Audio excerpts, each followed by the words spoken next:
Estamos de volta no Ação e Reação nessa segunda-feira, 16 de outubro de 2017. Tempo chuvoso na Baixada Santista, né? Chuvoso, abriu um solzinho agora rapidinho, meio-dia, mas tempo chuvoso, né? Hoje é dia de Santa Edvígenes, né? Vamos ter missa ali no Canal 3, tudo, dessa santa aí que é muito adorada pelas pessoas, né? Bom, temos várias notas aqui. Dória na pauta novamente. O Dória que, depois de querer pegar um empréstimo para ficar mais fácil o atendimento com as multas que ainda não foram tomadas pela população de São Paulo, né? Então, fazer um adiantamento e mostrando que poderia ser pago com esse dinheiro das multas que iriam entrar ainda, mas que a população ainda não, que os motoristas ainda não foram, de uma certa maneira, autuados, né? Ele também entra com a outra polêmica, querendo dar comida de astronauta, aquelas micropartículas, para moradores de rua. É mais uma polêmica do Dória, né, que nós vamos discutir hoje. Com pesar, nós temos a fazer mais uma nota de falecimento. Nós que já falamos dos maiores empresários da Baixada Santista, do Armênio Mendes, né, que teve seu passatempo na sexta-feira, agora, dia 13. Tivemos também a notícia triste do Alberto Wesberman, presidente do Sindicato Varejista da Baixada Santista, que morreu nesse domingo, dia 15. Ele tinha 78 anos, estava internado no HCOR, em São Paulo, com problemas cardíacos. Ele foi presidente do sindicato por 20 anos, né? Sindicato do Comércio Varejista da Baixada Santista, um importante sindicato. Começou a carreira no varejo com a família, ajudando na venda de eletrodomésticos, depois móveis, né? Então, a TV Com, através do seu presidente Augusto Capô de Casa, seu presidente do conselho, né? O nosso querido Antônio Carlos, certo? E toda a nossa equipe, a gente deseja aí nossos pesares para a família, que Deus receba eles no seu caminho, né? Hoje, para tratar dos assuntos da região, temos o doutor Clemente, né, diretor clínico da Multimagem, médico muito conhecido aqui, também nosso comentarista aqui das segundas-feiras. Tudo bem, Clemente? Tudo bem, Filete, prazer estar aqui novamente. Boa tarde a você, toda a equipe, e a você, telespectador, que sempre nos brinda com uma grande audiência. A Dona Iná, Clemente, me encontrou na rua no fim de semana e fez uma pergunta para você. Se a Multimagem está lançando alguma coisa lá em São Vicente. Dona Iná, certamente sim.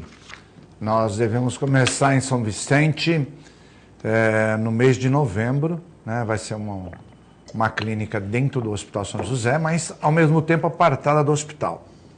Ela tem corpo com o hospital, mas vai dar entrada pela rua Frei Gaspar e pela 15 de novembro. Então, ela vai dar um suporte para o hospital, mas também vai atender convênios particulares, tudo, é isso? Tudo. Ela está acoplada ao hospital, porém ela é independente do hospital. Então, é uma clínica que tem duas entradas, uma para 15 de novembro, uma para Frei Gaspar, e que também vai atender o Hospital São José. Então, é uma clínica muito sofisticada, diga-se de passagem, para que as pessoas não tenham necessidade de se deslocar, né, ou para Santos, ou para São Paulo, ou para outros municípios que têm uma condição melhor. Certo. Bom, então, Dona Iná, a senhora pensou que eu ia esquecer, mas o segredo é o caderninho. Sabe o que é o caderninho? É quando a pessoa fala para você vai no carro depois e anota num caderninho, né? Porque a cabeça às vezes esquece, mas o caderninho não. Ela falou, você vai esquecer de falar com o Clemente? Eu falei, não, a gente tem que ter respeito ao telespectador, né? Lógico. E ela falou que toda segunda-feira assiste aqui, como os outros dias, gosta muito do Cassione e perguntou. Então, Dona Iná, em novembro teremos uma clínica Multimagem. Já chegando nos estúdios, o professor Cassione, advogado muito conhecido na região, no Brasil, né? Criminalista, também já foi deputado por 2 legislaturas, também nosso comentarista das segundas-feiras, né? Articulista há mais de 50 anos do jornal A Tribuna. Obrigado por ter aceito o convite novamente nessa segunda-feira, doutor Cassione. Obrigado, Filete. Um abraço a você, um abraço, querido Clemente, e aos caríssimos telespectadores. Bom, na pauta, o Dória, mais ou menos, novamente na pauta, né? Ele quer garantir, Clemente, que as multas que a população ainda não foi penalizada, que possa servir de garantia para o empréstimo. E também na sexta-feira ele lançou que talvez a prefeitura possa liberar comidas, pellets, né, comidas de astronauta, rações com nutrientes para moradores de rua, né? Então, Dória, que já se envolveu numa polêmica no começo da semana, onde o ex-governador Goldman falou que ele estava fazendo campanha para presidente, ele falou que não. Depois, que viajava muito, foi viajar com recurso próprio, segundo eles, para a Europa. O vice também foi viajar agora nesses feriados. O presidente da Câmara ficou tomando conta da cidade. Aí ele já fala de pellets para moradores de rua e também o dinheiro das multas que não foram ainda lavradas como garantia de empréstimo da Prefeitura de São Paulo. É muita coisa ou é isso mesmo? Eu não entendi esse negócio do empréstimo aí. Não foi lavrada a multa, então o cara não pagou, de onde entra o empréstimo? Ele dá uma garantia de recebimento de multas para um determinado empréstimo. Ah, tá.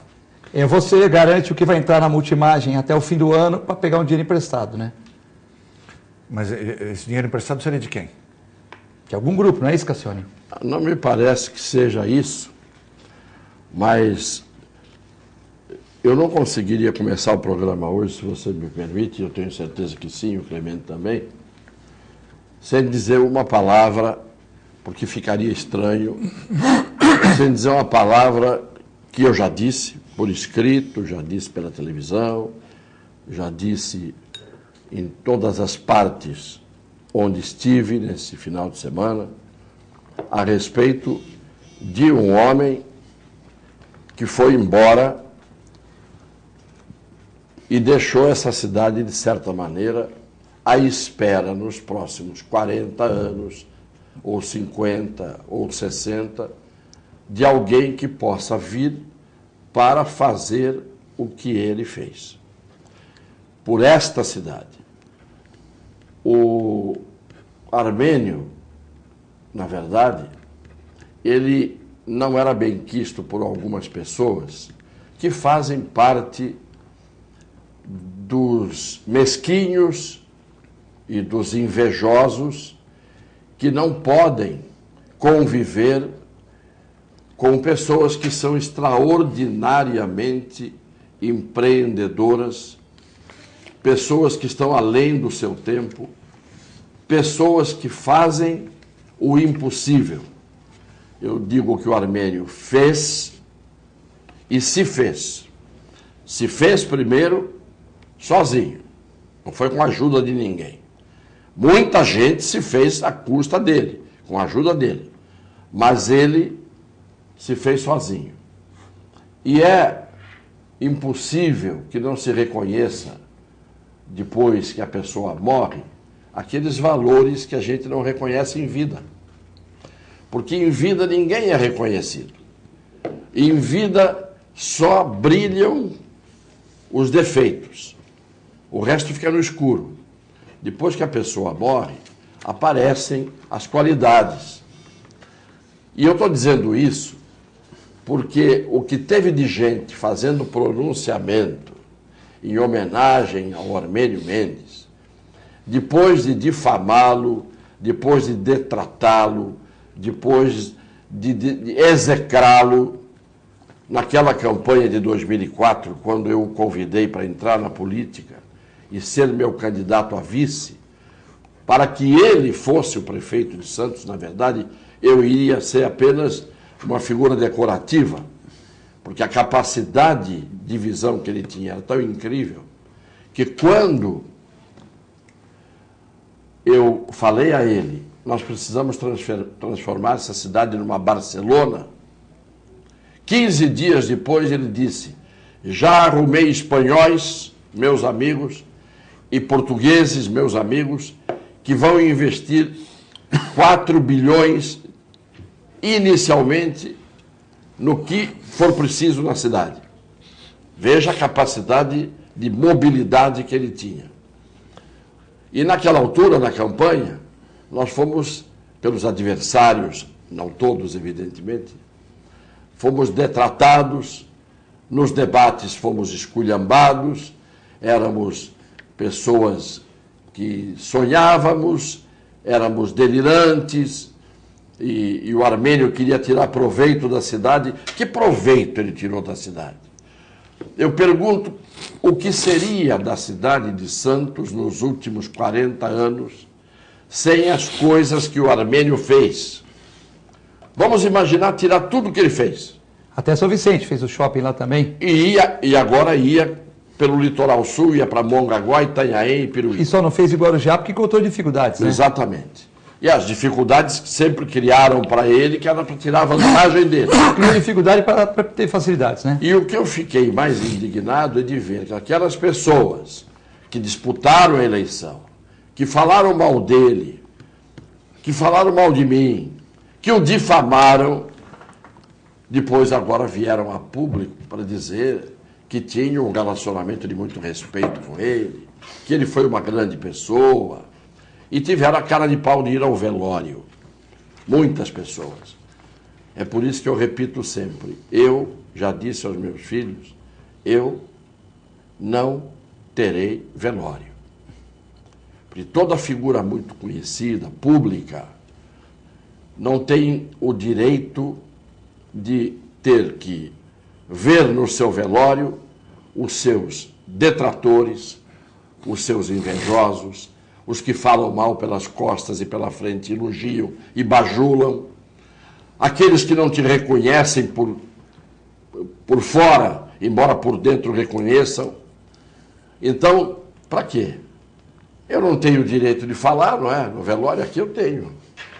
Se eu gravar um vídeo prontinho, para quando chegar na hora do meu velório, puderem ligar lá para todo mundo que tiver, aí eu posso chegar e dizer, está aí o meu amigo Clemente, está aí o meu amigo Filete, estão aí meus amigos, e citarei todos, as pessoas que gostaram de mim e de quem eu gostei. E são muitas, e entre os telespectadores são muitos, mas no meio vai ter aquela turma que falou mal de você a vida toda e depois aparece lá para conferir se você morreu mesmo e para dizer, já foi tarde. Então, eu quero dizer que o Armênio tem de mim, e teve de mim sempre, uma admiração profunda, uma gratidão muito grande, porque eu vou terminar contando só um episódio.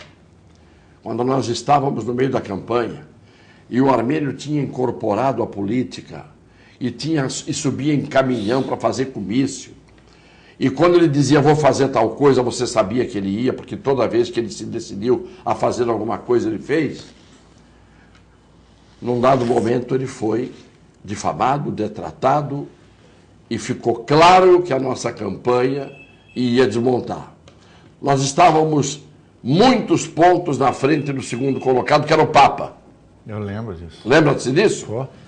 Uma semana depois da armação toda que foi feita, nós passamos para segundo lugar e depois o Papa disparou. O Papa tinha 5%. 5%. E agora diz que é um grande admirador do Papa. Eu tenho todos, eu ia trazer hoje, os 6 vídeos completos dos 6 debates que foram feitos em Santa Cecília, na TV Tribuna 2 vezes, na TV Bandeirantes, né? Na TV Mar, tenho tudo gravado, com imagem. Ali... Eu sou testemunha, né? Você é testemunha, você era candidato. Você era candidato, você viu. Então, o que eu quero dizer é, o Armênio, queiram ou não queiram, fez por essa cidade a continuação do Brás Cubas. Nós tivemos Brás Cubas, que fundou, Saturnino de Brito, que deu condições de habitabilidade, de saneamento, de estrutura para se poder construir fora do mangue. E depois nós tivemos algumas figuras que realmente fizeram pela cidade, mas como o Armênio fez, ninguém.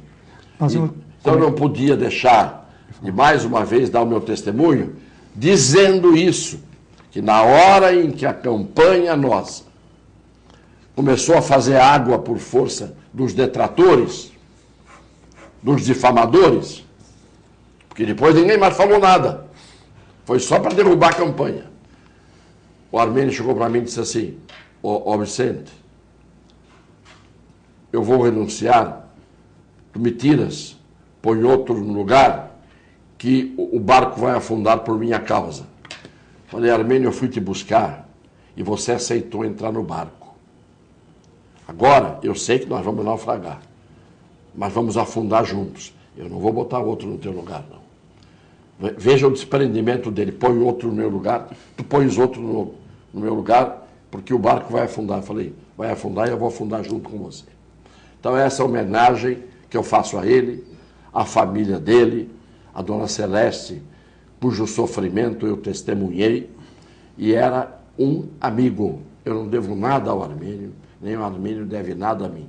Eu devo apenas, como um cidadão de santo, o reconhecimento a um homem que tinha os defeitos que todos nós temos, mas tinha as qualidades que muitos poucos têm. De forma que descanse em paz, meu querido amigo, que lamentavelmente se foi ainda muito antes do tempo e muito antes da sua hora. Às 11 horas, Clemente, da sexta-feira, o Rick Santos, da Rádio 91.7, me avisou, né, e eu já falei aqui no programa do Passarinho, do Paulo Alberto, né, dei a notícia, a pessoa não estava sabendo muito, e também eu passei para alguns jornalistas e tal, e eu considero o Armênio, foi um dos maiores empresários que nós tivemos de todos os tempos, né, porque o Brás Cubas foi o fundador, o Saturnino de Brito foi o cara que idealizou os canais, a cidade, mas o Armênio eu considero o maior empresário. E eu sempre tenho eu estou tranquilo nessa bancada, porque eu sei que o Clemente também é demorador do Armênio, como o Cassione, mas eu sempre falei em todos os lugares, eu ia em debate, não sei o que, não sei o que, eu falei, se Santos tivesse 3 armênios, nós seríamos Miami. Eu sempre falava essa minha frase, né? Acho que só se deixasse ele, podia ser um armênio só. Então, porque você não é medíocre e não é mesquinho. E as pessoas... o Clemente eu já tinha dito a ele, e com o aval do Armênio, se o Clemente não ganhasse a eleição, porque ele estava concorrendo, sim, ia ser o nosso secretário de saúde. Sim. Então a cidade, diz que a voz do povo é a voz de Deus, a cidade não nos escolheu, e como a voz de Deus é a voz de Deus, a gente tem que respeitar eu tenho a voz passagem da cidade. Com ele, Cassione e Clemente, depois o Clemente vai falar também, que estava fazendo uma escada de mármore no shopping, aí eu fui entrar com o Armênio, porque eu cuidava a filha dele na época ia muito para Portugal, né? E eu fazia os atestados, aquelas coisas, né? Dona Celeste também tem os gatos, enfim. Aí nós fomos, o rapaz não estava acertando colocar o mármore, aí ele tirou o terno, ajoelhou e explicou para o rapaz como é que fazia. Então ele sabia mandar, tal. Uma vez conversando com ele numa festa, eu e meu filho pequeno, a festa foi toda para um lado, foi no salão português, e nós ficamos na frente. Aí ficou todo mundo olhando, né? Porque o Armênio ficou uns 10 minutos conversando com... E nós nem percebemos. Aí os meus amigos, pô, tu é tão amigo do Armênio assim? Eu falei, não, eu tenho uma simpatia, converso. Aí meu filho falou, pô, eu queria ser seu amigo. Ele falou, para você ser meu amigo, você tem que ter 2 coisas. Você tem que me olhar no olho como você está me olhando, e você tem que ser melhor que eu. Aí meu filho falou assim, puxa, mas... ficou assim, melhor que o cara que constrói os shoppings. Se você quiser, você vai ser. Então, para você ser meu amigo, você tem que ser melhor que eu. E hoje, meu filho tinha 12 anos, e até hoje ele repete essa frase. Pô, o Armênio quer que eu seja melhor que ele, né? Quer dizer, então acho que assim, é uma pessoa que passa ensinamento. Agora, tem muito medíocre, que o cara ganhou dinheiro, mas ganhou dinheiro porque trabalhava 20 horas por dia, porque era idealizador e tal. Ele não mais ajudou muita gente, ajudou muita creche, ajudou muita criança, deu muito emprego, entendeu? Então, é uma pessoa aqui que, como o doutor Cassiano falou... Qual é o crime que o indivíduo que trabalhava... Para os invejosos, tudo. Como um louco, de manhã até sei lá que horas da noite... Com uma visão incrível. Fazendo...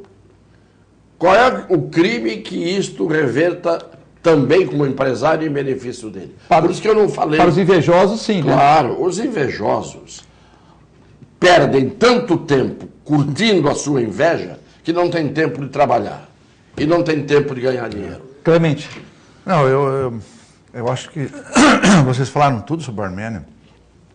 Uma figura admirável. Eu acho que o que ele fez para essa cidade, os shoppings todos, os hotéis todos, os centros de convenções, a caridade que foi praticada por ele e pela sua esposa, Dona Celeste. Uma coisa incrível. É um negócio impressionante, porque em todo movimento social de vulto que visava a arrecadação, ele estava lá. Escola portuguesa, os clubes portugueses todos, ele participou.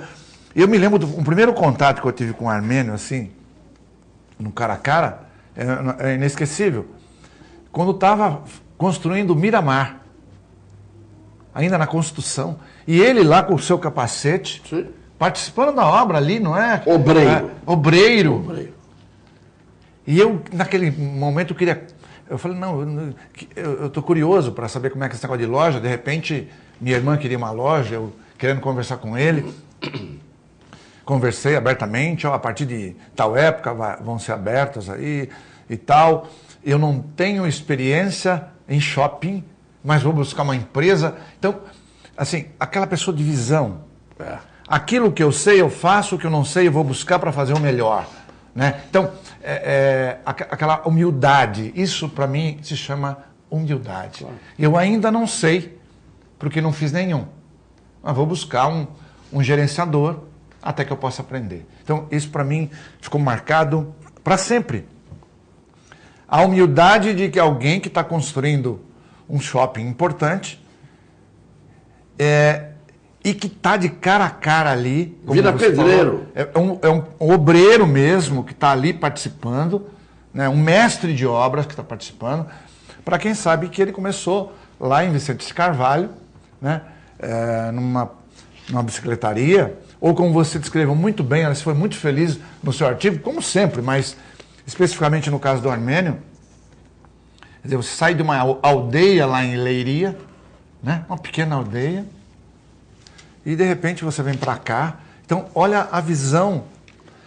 Qualquer coisa que se fale é dor de cotovelo, porque não é possível a gente não admitir, não admirar alguém que fez pela nossa cidade o que o Armênio, e mais especificamente ou mais abrangentemente, toda a família, que hoje os filhos, né, continuam aí, e a gente espera realmente que continue nessa jornada, já que ele se foi tão jovem. Eu acho que 73 anos é relativamente jovem para os dias de hoje, e a gente sabe da sua lucidez e do quanto ele poderia fazer ainda pela nossa Baixada como um todo, no seu futuro, se tivesse vivo. E no curso da sua doença, numa doença que o consumiu, ele ainda conseguiu arranjar forças para, no curso de uma doença que o estava consumindo, ainda atuar positivamente. Quer dizer, era um homem de um espírito de luz, de uma força interior. Tem que ter, não é? Porque só uma pessoa que é fora do normal sai com 12 anos de um fim de mundo, vem sozinho para cá e se faz. Namorava com a Dona Celeste lá e voltou, ele namorava com a Dona Celeste, aí ele voltou para pegar a Dona Celeste e trouxe a Dona Celeste e casou com ela. Eu acho que tudo que a gente falar é pouco, e que doam os ouvidos daqueles poucos que não aceitavam o Armênio exatamente pela grandeza que ele tinha.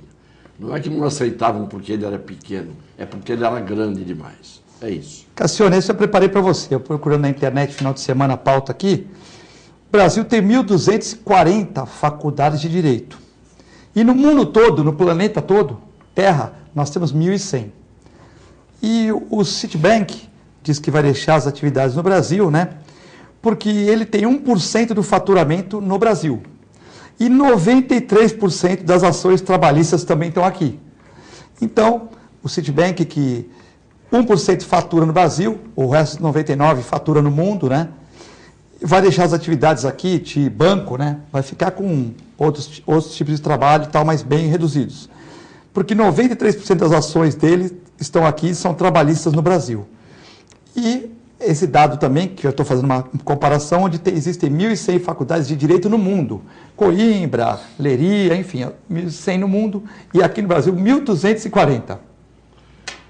Isto é culpa, primeiro, de um cidadão chamado Jarbas Passarinho, que foi ministro do Trabalho, que foi ministro da Educação, que baixou aquele decreto 477, que foi a partir dali que o ensino superior no Brasil se aviltou, e aquilo foi feito de propósito, porque na hora em que você amesquinha, empobrece o ensino superior e não fortalece e não implementa o ensino médio, o ensino fundamental, você faz com que analfabetos continuem sendo analfabetos, quase chegando na faculdade, são os analfabetos funcionais, e depois cheguem numa faculdade e não aprendam e não tenham nível para aprender. Por quê? porque o governo colocou, o sistema colocou isto de propósito para empobrecer a cabeça e a mente dos brasileiros. Isto não é uma tática de agora, isso é tática que vem de Stalin, de Lenin. Aquilo, o marxismo, o leninismo fazia isso, como estão fazendo hoje os de direita, porque adotaram a mesma tese. Quando você não quer um povo que se rebele, um povo que levante a cabeça, um povo que parta para cima, um povo que não aceite, não se submeta, o que você faz? Você emburrece o povo, você não dá oportunidade de educação, de ensino, de conhecimento. Como disse ontem, eu vi vendo um debate do Bolsonaro com o Vilas.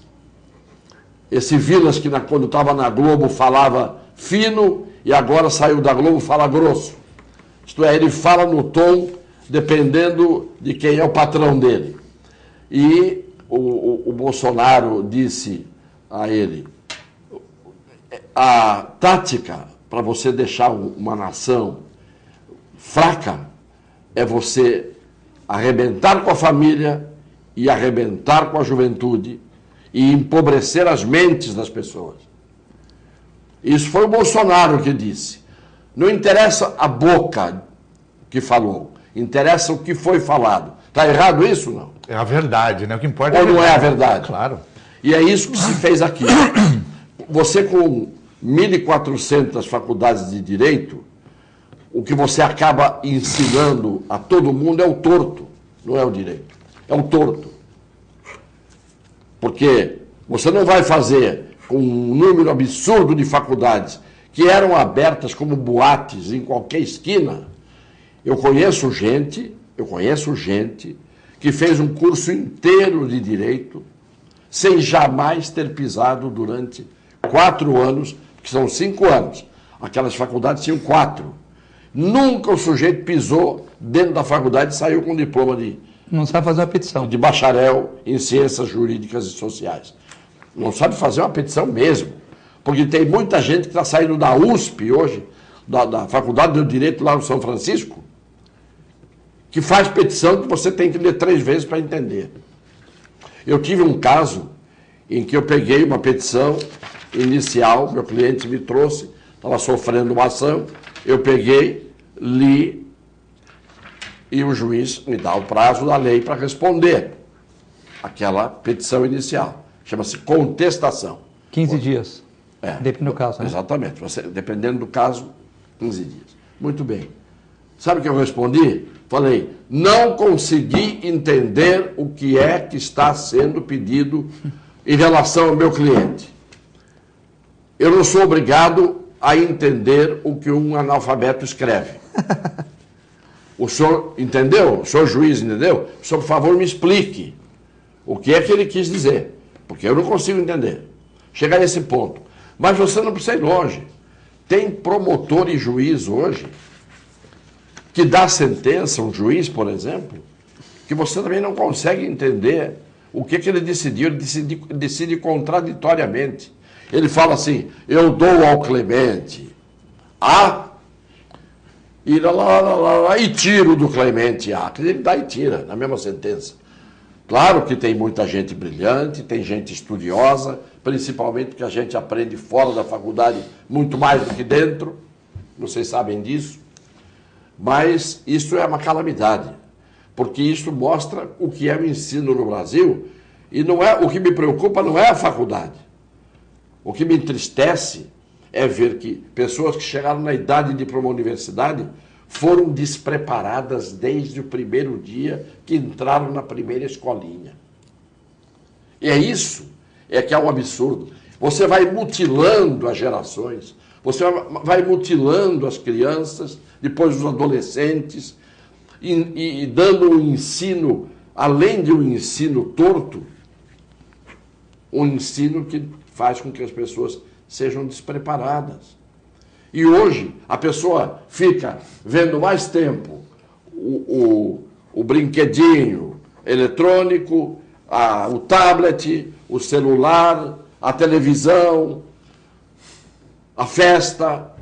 Por quê? Porque não tem nem, a palavra é essa, não tem nem tesão de estudar. Que país tem futuro nessas condições? Olha, eu tenho que concordar com tudo que o Cassione falou. Eu, como educador também, a vida inteira fui educador. Eu fiz escola normal, além do científico na época. Fiz escola normal, era de professores. Professor. Não tinha dinheiro, dava aula para molecadinha, para ganhar um dinheiro. Dei aula no colégio. E a partir de 79, a vida inteira eu fui ligado à universidade. Então, eu acompanhei muito bem, nesses 50 anos, todo o curso do ensino. E o triste aqui, como você falou, Cassione,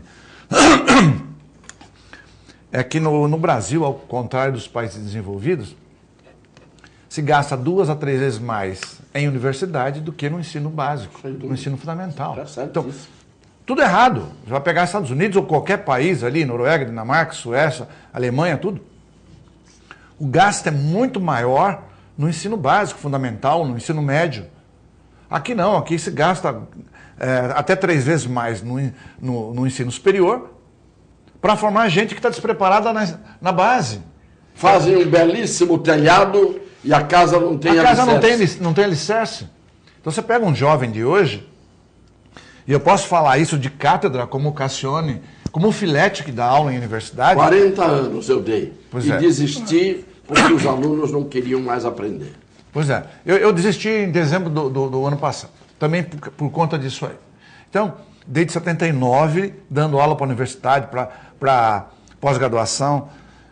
Mas a gente verificou que realmente houve uma degradação tão importante do ensino que é muito lamentável, né? E triste. E vai dentro daquilo que você falou, que é para que formar uma geração que pensa? Não pode. Não pode. Claro que não. Né? E isso é fruto da mente dos esquerdistas, dos comunistas, dos socialistas, que ainda imperam em vários países ainda, né? Como a própria Venezuela, a Cuba, vamos dizer outro país aí, do sul, o Equador,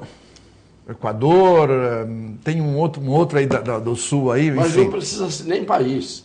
Basta que tenha no meio das redações da mídia esta gente que faz esse tipo de pregação embutida. Ah, faz embutida, né?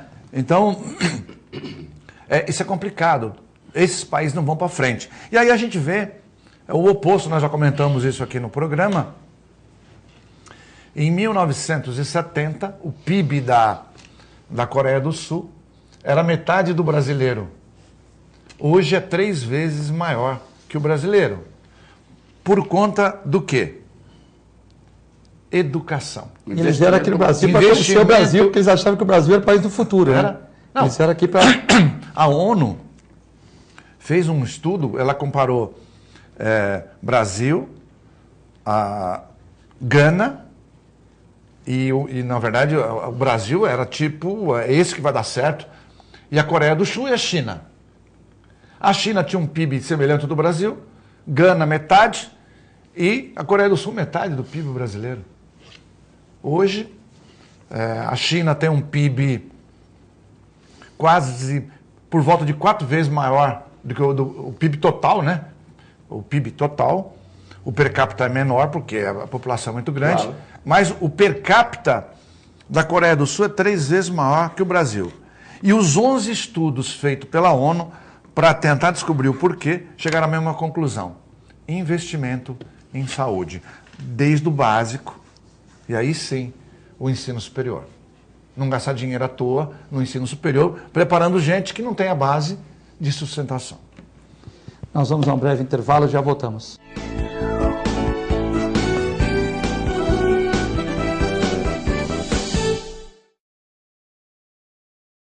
Com o objetivo de atender cada vez melhor, o Plano de Saúde Santa Casa oferece a você e a sua família uma ampla rede de atendimento em Santos, São Vicente, Praia Grande, Cubatão e Guarujá. Além de contar com a melhor equipe médica e multiprofissional do litoral paulista. Plano de Saúde Santa Casa de Santos. O melhor atendimento em plano de saúde. 3226-6200. APO Planos Odontológicos Empresariais, cuidando da saúde bucal de seus funcionários, com mais de 200 dentistas credenciados e cobertura em todo o território nacional. Central de atendimento exclusiva, planos extensivos à família, controle de qualidade permanente e liberação online de vários procedimentos. Faça como as grandes empresas da região e contrate o plano de saúde empresarial da APO. Atendemos empresas a partir de 3 funcionários. Em Santos, ligue 2104-4000 ou acesse apoodonto.com.br.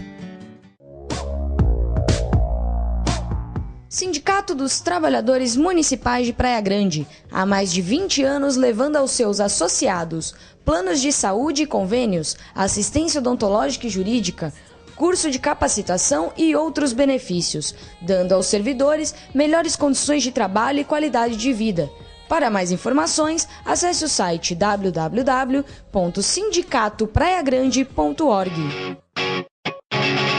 A Clínica Multiimagem é especializada em exames de radiologia e diagnóstico por imagem, investindo continuamente em tecnologia e trazendo constantes inovações para proporcionar à comunidade médica e seus pacientes diagnósticos ainda mais precisos. Sua nova e moderna estrutura, aliada à tecnologia de ponta, juntamente com o corpo clínico especializado, tornam a Clínica Multiimagem um dos centros de diagnósticos por imagem mais avançado do estado de São Paulo. Entre em contato pelo telefone 3202-1250.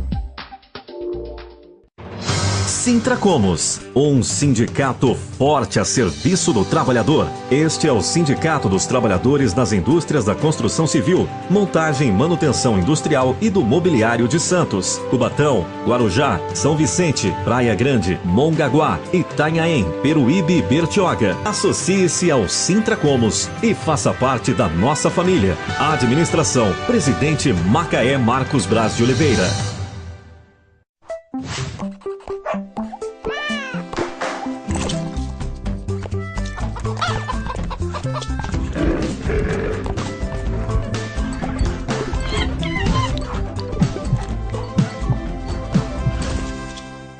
Olá pessoal, hoje vou falar para vocês que gostam de animais, que querem se inserir no mercado pet.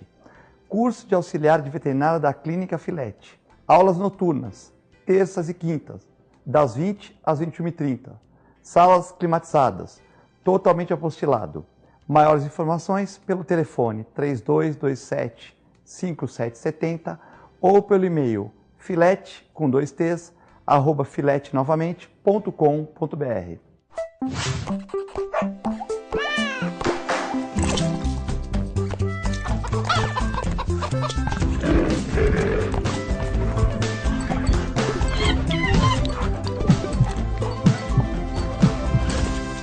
A melhor programação RVD.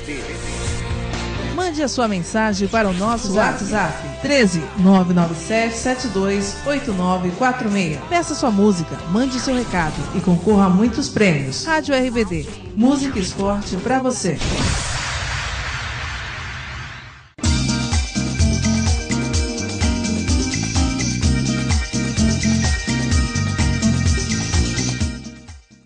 APO Planos Odontológicos Empresariais, cuidando da saúde bucal de seus funcionários, com mais de 200 dentistas credenciados e cobertura em todo o território nacional. Central de atendimento exclusiva, planos extensivos à família, controle de qualidade permanente e liberação online de vários procedimentos. Faça como as grandes empresas da região e contrate o plano de saúde empresarial da APO. Atendemos empresas a partir de 3 funcionários. Em Santos, ligue 2104-4000 ou acesse apoodonto.com.br.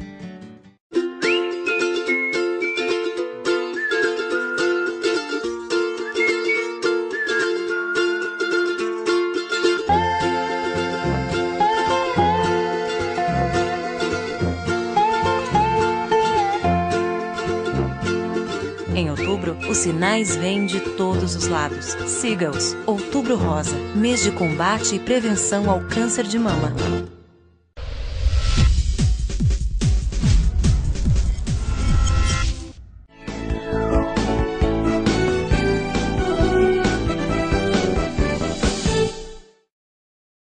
Estamos de volta no segundo bloco do Ação e Reação, nessa segunda-feira, dia 16 outubro de 2017, com o Dr. Vicente Cassiano e o Dr. Clemente.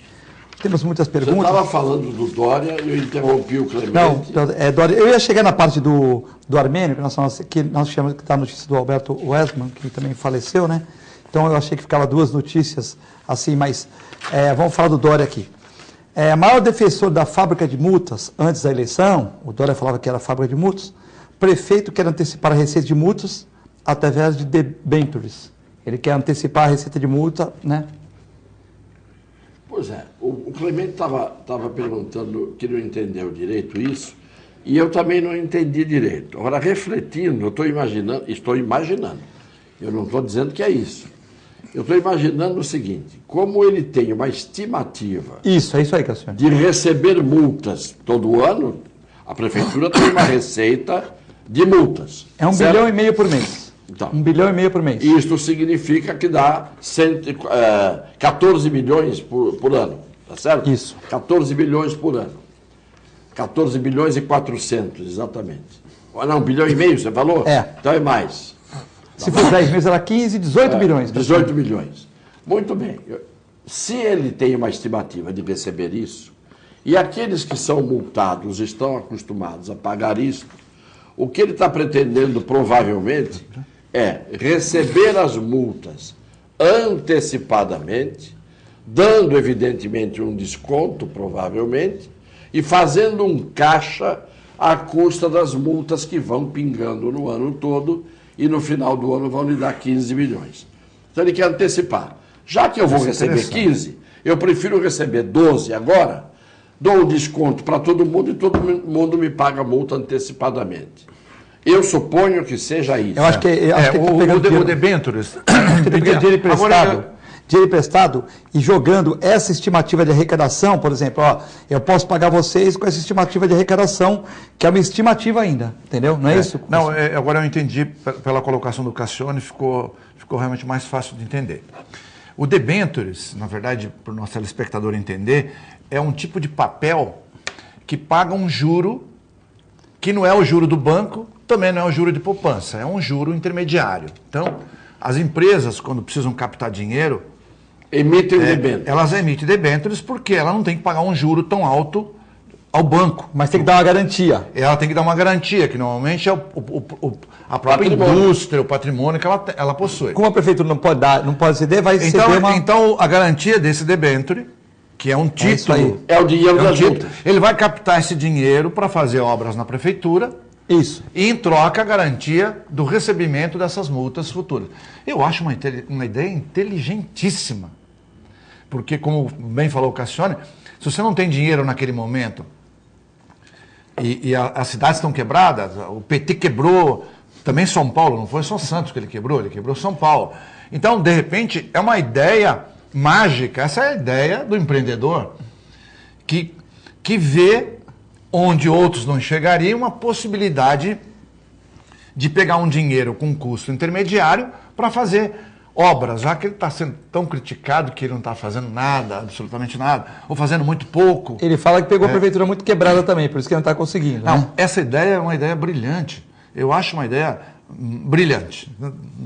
E eu próprio não tinha pensado nessa ideia. Não sei se tivesse no dia e na hora, naquele momento... Ele tem uma estimativa de receber 1,5 milhão de multa por mês. Talvez 1.200.000, talvez 1.800.000, 1 bilhão, né?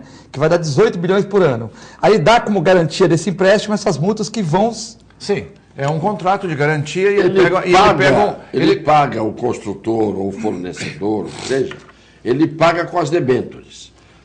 O que são as debêntures? Estão vinculadas ao dinheiro que vai entrar pelas multas. Exatamente. É que a população... Se a multa não entrar, ele tem que honrar. Então ele resgata a debênture e paga em dinheiro.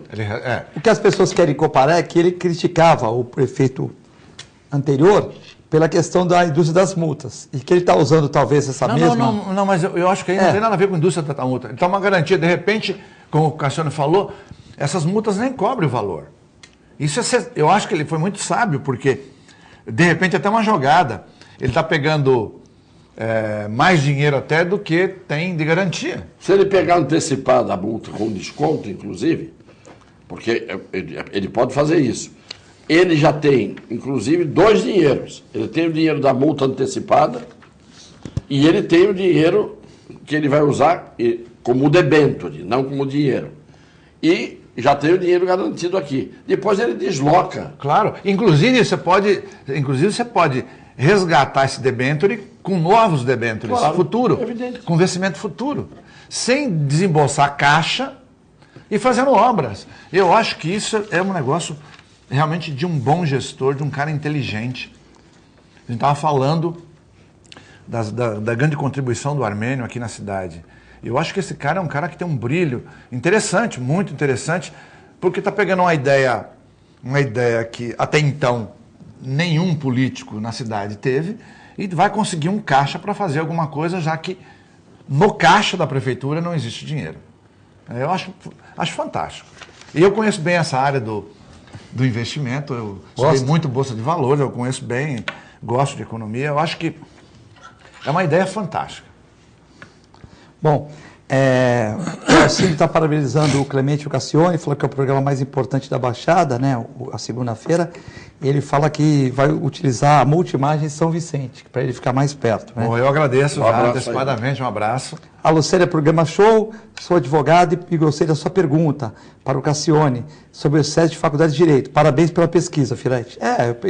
Eu vi que tinha 1.240 no Brasil, com certeza o Cassione já sabia disso, com muito mais faculdade que eu. Não, é que tinha excesso de faculdade, sabia, né? Mas você trouxe um dado que me assustou. 1.240. E no mundo todo, aí eu acho que é a validade. No mundo todo são 1.100. Eu procurei, como era uma fonte, acho que da Isto É, uma fonte segura, mas eu procurei porque eu falei, pô, será que é tão pouco? Aí eu conversei com um, com outro. Não, deve ser isso mais ou menos. Tem mais faculdades no Brasil que no resto do mundo. Aí, né? E linkou com a notícia do Citibank, né, que falou que o Brasil tem muito problema trabalhista, que essa justiça não existe. Isso eu acho interessante também, viu? Não, eu queria até que o Cassione comentasse isso, porque, cara, 1.240 contra 1.100, ok. Fatura 1% no país, mas vai embora por causa de problema trabalhista. É triste isso também. Porque é uma indústria. A justiça trabalhista tem que ser extinta. Uma das coisas que estavam em foco é a consequência de uma reforma trabalhista bem feita, que acabaria gerando a condição de prescindibilidade, que seria supérflua a manutenção da justiça trabalhista. Por isso que o lobby da justiça trabalhista é contra a reforma trabalhista.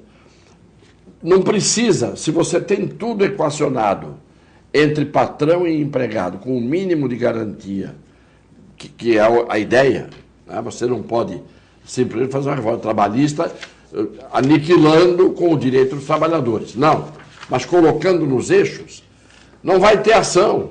Ninguém vai entrar com ação contra ninguém.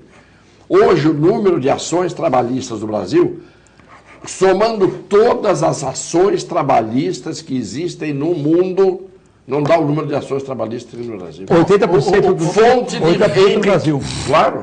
Quer dizer, ou o Brasil está muito certo ou nós estamos errados. É fonte de enriquecimento ilícito. Você pega um trabalhador que entra com uma ação trabalhista, se ele trabalhasse a vida inteira, ele não ganharia o que ele consegue ganhar trabalhando 2 anos entrando com uma ação trabalhista contra o patrão. Em alguns casos, não em todos, evidente. Claro que não são todos os casos. E é claro que precisa ter um mínimo de suporte para quem trabalha, um mínimo. O mínimo que eu digo não é pouco. O mínimo é o justo. O mínimo a partir de um justo. Agora, você tem em países do mundo pessoas trabalhando em condições absolutamente dignas, bem remuneradas, bem assistidas, com seus direitos garantidos e que não entram com ação trabalhista contra ninguém. A coisa funciona lubrificada. Aqui não, aqui é tudo precário. Você tem, primeiro, uma porção de gente trabalhando sem assinar carteira. Uma porção de gente trabalhando na informalidade. Uma porção de empresas sendo abertas na informalidade. Isto é, fora da legislação que estabelece como você cria uma empresa. E por que isso? Por uma razão. tenta abrir uma empresa no Brasil. Parece que o governo diz assim, seu safado, você quer abrir uma empresa? Você quer trabalhar? Você quer produzir? Você quer dar empregos? Então você vai ter que se submeter a uma gincana. Eu vou fazer você pastar até o momento de você conseguir montar a sua empresa. Porque a burocracia, as dificuldades, a tributação. Primeiro, se um sujeito vai abrir uma empresa, a primeira coisa que ele tinha que ter era isenção tributária no começo. Por quê? Se ele não tem empresa, ele não está pagando imposto. Se ele começou a ter a empresa, deixa ele crescer, deixa a empresa chegar na adolescência para começar a ser tributada. Não, aqui não. Você vai abrir a empresa, a primeira coisa que desaba em cima de você, antes de você saber no fim do mês se teve lucro ou não, são os impostos, de todos os tipos que você já pagou. Para montar uma empresa, você já paga 500 mil impostos, a burocracia te arrebenta, aí o cara vai para a informalidade. Então, o Brasil é um país em que as pessoas não têm, os dirigentes, não têm o menor espírito público. Não é feito, o país não é um país, o Brasil não é um país republicano. Res pública, coisa pública. O Brasil é um país em que a coisa pública pertence ao Estado e o Estado toma o teu dinheiro e o Estado faz o teu dinheiro ir para o ralo por seus agentes corruptos e o Estado não te ajuda. O Estado é feito para quê? Para ordenar uma sociedade, para ordenar uma nação, para organizar uma nação. Na hora que o Estado é o grande inimigo que você tem, a saída é o anarquismo. O que é o anarquismo filosoficamente? É a ausência do Estado. Espera um pouquinho, o Estado só está fazendo besteira? O Estado não cumpre o seu papel? O Estado não põe a mão na educação, na saúde, na segurança, naquilo que é fundamental para uma nação se organizar e crescer? Fora Estado, fora governo. Anarquismo é a ausência de governo. Vai dizer, mas isso é utópico. Não, isto é utópico em termos, porque isto é o que acaba acontecendo na prática. Você contrata a tua escola, o teu filho, quando pode. Você contrata o teu plano de saúde para ter medicina, quando pode. Você contrata segurança para ter segurança, blinda seu carro, quando pode. E isso é um país dos que podem. Ora, o Brasil não pode, nenhum país do mundo pode ser o país dos que podem, que são poucos. Porque não dá 10% da população dos 207 milhões de brasileiros, você não tem 20 milhões que podem. E que país é esse em que 180 milhões não podem? Que deu o governo? O governo é para que todos possam. O que nós temos é um país em que ninguém pode. E que todo mundo que se vira e pode, não precisa do Estado. O que o Estado faz por mim? Nada. Cobra imposto. Só. E não dá para quem precisa. Não dá distribuição. E aí eu acho que não pode ter crescimento mesmo. Claro. Você tem hoje um Brasil com uma carga tributária de 38% do PIB. Você tem uma Argentina com 18%. Teu vizinho com 18%. Você tem a China com 12%. Por isso que a China hoje já é a segunda maior economia do mundo. E vai passar os Estados Unidos certamente. Né? E você tem a França com os mesmos 36% do Brasil. Aí vai dizer, mas tá vendo? A França tem 36%. Mas serviços existem. Remédio de graça, medicina de graça, hospital nível sírio-libanês de graça para todo mundo. Segurança. Ensino de graça. Mobilidade urbana maravilhosa. Maravilhosa mobilidade urbana. Iluminação maravilhosa. Então, meu Deus do céu. Segurança razoavelmente boa, tirando os extremistas, né? Imagina a gente pagar 36% e ter tudo isso de volta. Nós não pagamos 36%, nós somos extorquidos. É diferente. É diferente. O próprio Delfim Neto falava, a gente tem imposto de países socialistas de altíssimo nível, como Noruega, Dinamarca, Suécia, França e outros, com serviço de grana. É verdade. Então, e é realidade. Você não tem a contrapartida. Não teria problema pagar os 38% até os 40% se tivesse a segurança pública. Você paga como francês com o serviço da Somália, não é isso? Então, os filhos tivessem. Até a universidade você não paga nada, você tem médico, dentista, tudo de graça, então ainda fica barato. É melhor você pagar. Mas aqui num país que você não tem serviço nenhum, que você não tem possibilidade nenhuma de futuro, se você não desembolsar o seu dinheiro, não tem como sem uma reforma trabalhista, que na verdade não existe interesse em ser feita. E a gente já considerou, o Cassiano considerou muito bem aí, e aí inclui outros problemas. Mas o que a gente está comentando, nós falamos do Citibank, mas outras empresas foram embora do Brasil, porque realmente ela tinha uma fatia pequena no montante arrecadatório do mundo, mas o embaraço é tão grande aqui, especialmente o trabalhista, que elas vão embora. É 1% só aqui no Brasil, 2%, 3%, não me interessa fazer. Claro que não. E você veja, estamos falando de mobilidade urbana, vou trazer um exemplo dessa semana. Uma funcionária minha, que mora na Praia Grande, esperou no ponto, o ônibus, 1h05. E depois levou quase 2 horas no trajeto. Isto eu considero um crime. Entendeu? A gente fala queimam ônibus. Infelizmente queimam ônibus. Porque queimar ônibus é menos ônibus ainda. Mas não faz tanta diferença queimar ônibus. Sabe por quê? Se você queimar 10 ônibus num dia, você vai dizer, tem 10 ônibus a menos. Os ônibus estão na garagem. Os ônibus não saem da garagem. Não vão servir para fazer os itinerários que têm que ser feitos. Só circulam maciçamente nos horários rentáveis e de pico. Você pega um metrô em Paris, num determinado horário que não é de pico, tá o vagão, você sozinho dentro do vagão, mas o vagão está circulando.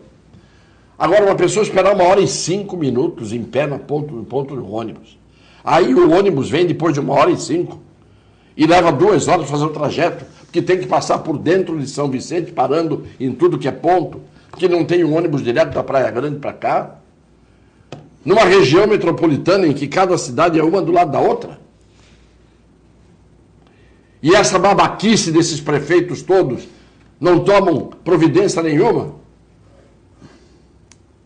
Esses prefeitos babacas da região, como regra.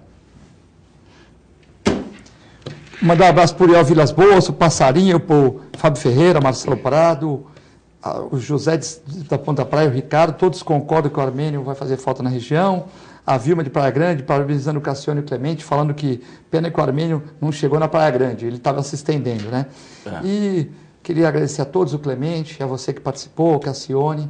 Uma boa segunda-feira, até amanhã, se Deus quiser. Continua com a nossa extensa programação aqui da TV Com. Muito obrigado.